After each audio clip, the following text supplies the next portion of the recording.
The NFL is finally back. As you guys can see on the screen, we have every single week 1 game, and I can't wait to chill all day and watch every single one of them, or as many as I can. And I'm assuming if you click this video, you're right there in the same boat as me, and you can't wait to just kick back and watch your favorite team play. But with the new season starting, I wanted to try something different. So every single week, I'm going to start posting my predictions for every single game, and obviously I can't do that for the first one. The Buffalo Bills and Rams already played, and the Bills won 31-10. Shout out to you, Buffalo. Appreciate you for taking down a division rival, but I will be predicting the rest of them. So if this is something you guys end up liking, make sure to let me know down in the comment section below, and I'll make sure to keep it up. But let's start it off with the first matchup, the New Orleans Saints versus the Atlanta Falcons. As you guys see, I have the Saints winning it because honestly, I think the Falcons are the worst team in the league. If not one of them, I think Chicago's right up there with them, and so are the Texans, maybe even the Jets. Like, they're just not a good football team this season. And with all the additions the New Orleans Saints brought in this season with like Tyrann Mathieu, Jarvis Landry, like all those guys, I think they're going to be a way better team. And with Jameis Winston fully healthy, they could be a Super Bowl sleeper. But let's not get ahead of ourselves. We're talking about week 1, and in this matchup, I have the Saints taking the dub. Then we move on to the next game where we have Baker Mayfield in the Carolina Panthers versus his former team in the Cleveland Browns. As you guys see, I have Baker coming up successful and getting his revenge on his former team and getting the dub. If this happens, you better believe Baker Mayfield's going to let you guys know about it. But this game was actually really hard for me to come up with a winner because Cleveland could really take this one. That offense is still disgusting with Nick Chubb, Kareem Hunt, Amari Cooper, David Njoku. Like, they still got weapons, and they also have Jacoby Brissett back there. He's pretty solid as a game manager, so they definitely got a chance, but I just got Carolina taking it over them. Then we move over to the next game where we have the San Francisco 49ers versus the Chicago Bears, and as you guys see, I got the Niners getting this one. Like mentioned earlier, I think Chicago's one of the worst teams in the league, and their offensive line is just booty. That 49ers front seven is going to get to Justin Fields, and I think they're going to dominate this one. Then we move over to the next game where we have the Pittsburgh Steelers versus the Cincinnati Bengals, and I got the Bengals winning this one easily. Pittsburgh's always one of those teams that finish middle of the pack, or they finish really good, and I think this is one of the seasons where they finish about average. Mike Tomlin has never had a losing season in the league, and honestly, this might be his first. Unless Mitchell Trubisky steps up, his record's coming to an end. And then we move on to the next matchup where we have the Philadelphia Eagles versus the Detroit Lions. Now, I think this is one of the more underrated matchups of the week because I think this is going to be a fantastic game. There's a ton of hype surrounding Detroit right now, with them being on Hard Knocks, with them having Dan Campbell, with all those hype speeches you got going on. Detroit has been electric this offseason, and they've gained a ton of new fans and support. But regardless, I still think Philly takes it because overall on paper, they have a way better roster, and they even made some nasty additions this offseason. Like, they're right there with the Saints in terms of if their quarterback plays good, they could be a Super Bowl sleeper. They got the weapons literally all around the field on offense, and on defense, they are absolutely stacked. They added Hassan Reddick, CJ Gardner-Johnson, and many more people. I don't remember the corner's name, but they got someone from the Giants as well, and he's really good. And now he's going to be paired alongside Darius Slay. Like, this team is pretty disgusting.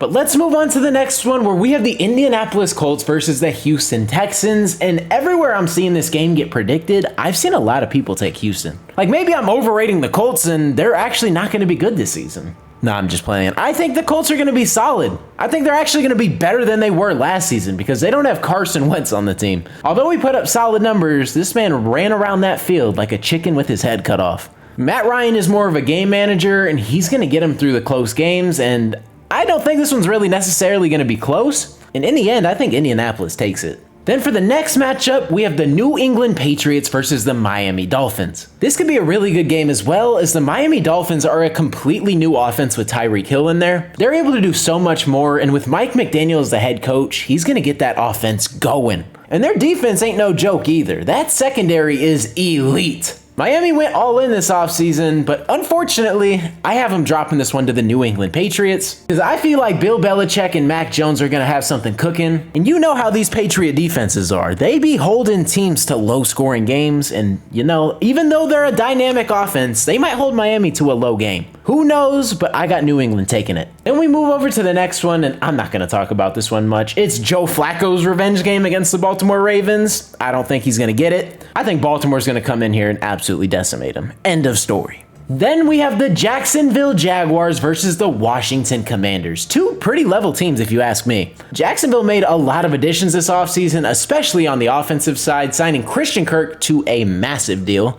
Love him, but he's not worth that kind of money. They also signed Evan Ingram as well, so they got Trevor Lawrence some more weapons, and they also got Brandon Scherff from the Redskins as well. Or my bad, the Washington Commanders, not the Redskins. It's gonna take some getting used to. So I guess we got another revenge game technically, and in this one, I got Jacksonville taking it. Trevor Lawrence is going to start the year off with a dub, and I actually think Trevor's going to take a massive step this season, so watch out for that. Then moving on to the next one, we have my Arizona Cardinals versus the Kansas City Chiefs. And as you guys see, Cardinals are highlighted, baby. I'm rocking with the boys going into week one. The Cardinals under Cliff Kingsbury and Kyler have never lost a week one game. We lose games down the road, not in the beginning of the season. So I think we're going to take it, and if you want to hear what I have to say about this matchup, watch the video before this. I talked all about it. And then moving on to the next one, you guys probably can't tell who I have winning this game because the Raiders logo is black and white, but you see the Chargers are lit up, and I got them taking this. After getting eliminated from the playoffs last season by this team, I think Justin Herbert and the Chargers are coming back with a vengeance, and they're going to decimate them.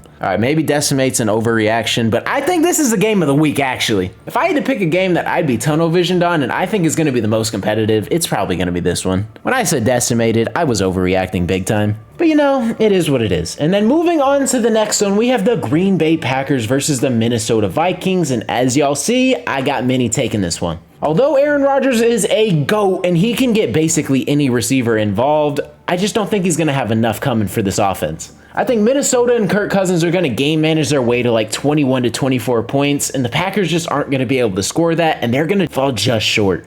Plus, Minnesota's defense got a lot scarier, adding Zadarius Smith alongside Danielle Hunter. That's terrifying. Having two elite pass rushers is kind of disgusting. And then we have the next matchup, the New York Giants, who got Saquon Barkley back. I can't wait to watch him in action versus the Tennessee Titans and Derrick Henry. You see the guy on the right of the screen. I got Derrick Henry over there, and I got the Titans taking this one right here. Derrick Henry's going to finish with like 38 carries and 170 yards. Like, you know the drill. You know how the Titans play football, and they're going to walk out of this one with a win. And here comes another game that I can't wait for, the Tampa Bay Bucks versus the Dallas Cowboys. There's a reason it's on Sunday Night Football. I mean, it is Tom Brady versus the Cowboys. America's team versus the literal GOAT. But as y'all see, I got Tampa and the GOAT TB12 taking it. I think the Cowboys are always super overrated, I'm not going to lie to you. Ezekiel Elliott looks like he's falling off a cliff, and they just got rid of Amari Cooper, and I just don't think they're going to have enough in this one, and they're going to fall short. And then we move to the final game where we got Russell Wilson. Let rest cook, Mr. Broncos country. Let's ride, taking on his former team, the Seattle Seahawks. And I think Russ is going to cook, and they're going to decimate the Seattle Seahawks. And when it comes to the worst teams, I forgot to mention them. I think they're going to be absolutely doo-doo. So I got the Broncos taking it right here, and that ends the video, basically. These are all my predictions. Let me know down in the comment section below how you guys are feeling about it. And make sure to drop your predictions and the game you think is going to be the game of the week down in the comment section below. With that being said, that's pretty much going to wrap up today's video. If you guys did enjoy, consider hitting that subscribe button. I post NFL and Arizona Cardinals related content, so if you're a fan of either of those, this is the perfect channel for you. But like I said, that's all I got for today's video. Hopefully you guys did enjoy. It's been your boy Mythic. Peace out. And love is love, and hate is hate. To die is an awesome adventure, and I can hardly wait. Earth is a prison, I need a great escape. You know I'm in my zone when I'm up in outer space. You know I'm in my zone when I'm up in outer space. You know I'm in my zone when I'm up in outer space. You know I'm in my zone, you know I'm in my zone. I took a bite of the glory, I tell you how it tastes.